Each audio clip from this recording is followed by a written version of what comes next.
tidak ada yang bisa menjamin kita mengatakan bahwa oh amal kita pasti diterima. Nah, itu tidak ada yang bisa mengetahuinya. Kita hanya bisa berusaha.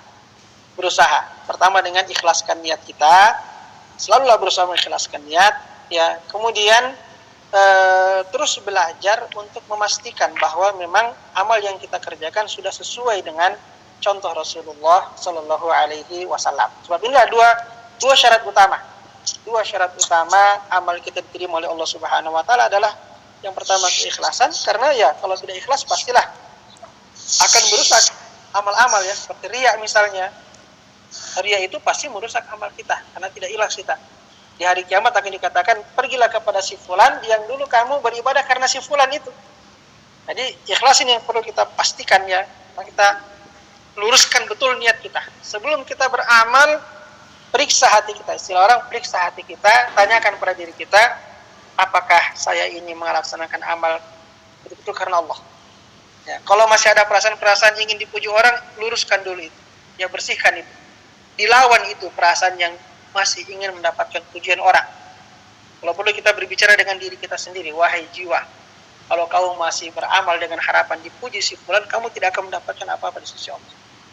Kamu di hari kiamat akan ditanya, disuruh oleh Allah pergi sama si fulan minta pahalamu di sana. Kita kadang-kadang perlu berdialog dengan jiwa kita sendiri. Ya, berbicara dengan diri kita sendiri. Karena itu yang kadang-kadang membuat kita lalai. Ya, kita lalai dengan niat. Sehingga kalau ada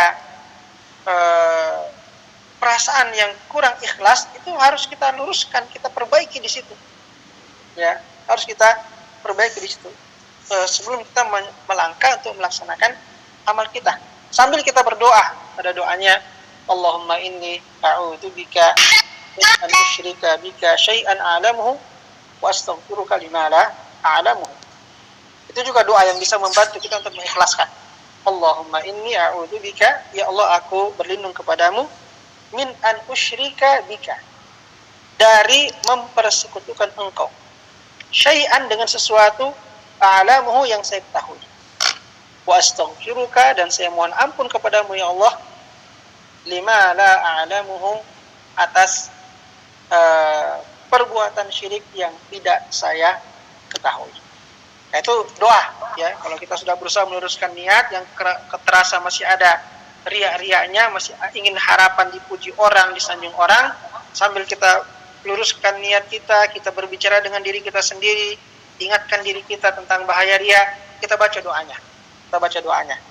Kalau perlu secara berulang-ulang. Insya Allah dengan itu kita akan Allah akan meluruskan niat yang ada di hati kita. Kemudian yang kedua tadi, mutaba'ah, ya.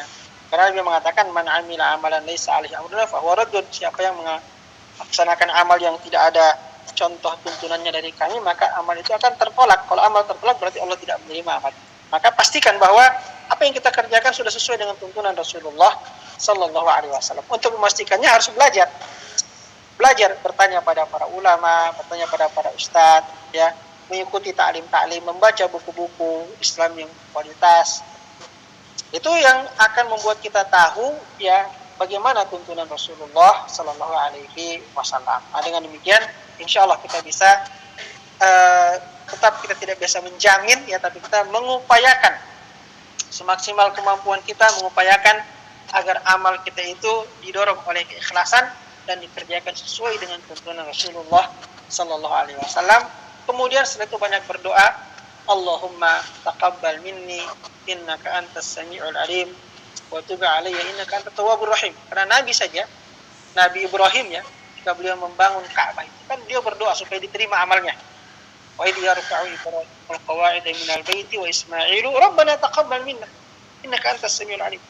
Ketika Nabi Ibrahim membangun Ka'bah bersama dengan anaknya Nabi Ismail, selesai mereka bangun Ka'bah, mereka berdoa, rabbana taqabbal minna, ya Tuhan kami, terimalah dari kami amal kami ini.